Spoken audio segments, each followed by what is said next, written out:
All right, guys, the United States Constitution, Article 6.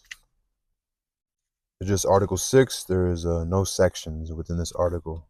Just Article 6 onto Article 7 after.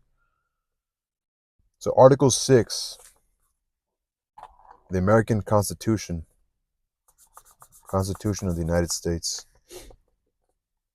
All debts contracted and engagements entered into before the adoption of this Constitution shall be as valid against the United States under this Constitution as under the Confederation.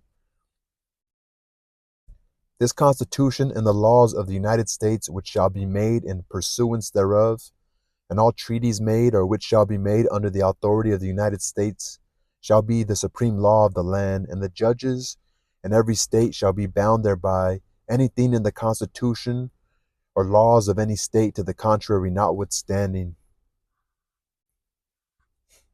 The senators and representatives before mentioned, and the members of the several state legislatures, and all executive and judicial officers both of the United States and of the several states shall be bound by oath or affirmation to support this Constitution, but no religious test shall be required as a qualification to any office or public trust under the United States. There's a breakdown.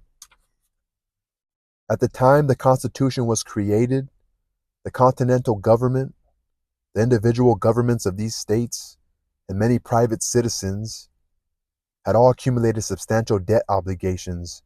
The first item in Article 6, was designed to ensure the sanctity of those debt obligations. Article 6 contains the so-called Federal Supremacy Clause. The so-called Federal Supremacy Clause. The assertion that in cases of conflict between a state law and a federal law, the federal law takes precedence. Over the course of the nation's history, there have been hundreds of cases where the overlapping jurisdictions of the states and the federal government, for example, in matters relating to the regulation of commerce, industry, or environmental policy, have led to lawsuits. In general, although not uniformly, the Federal Supremacy Clause has worked to incline courts to side with the federal government. The final item in Article 6 requires officials in both the state and federal governments to uphold the Constitution of the United States. This item is also the only place in the body of the Constitution where religion is explicitly mentioned. It is notable that this sole mention of religion reinforces the principle of separation of church and state. So Article 6 of the Constitution, decreeing that there shall be no religious test for holding public office.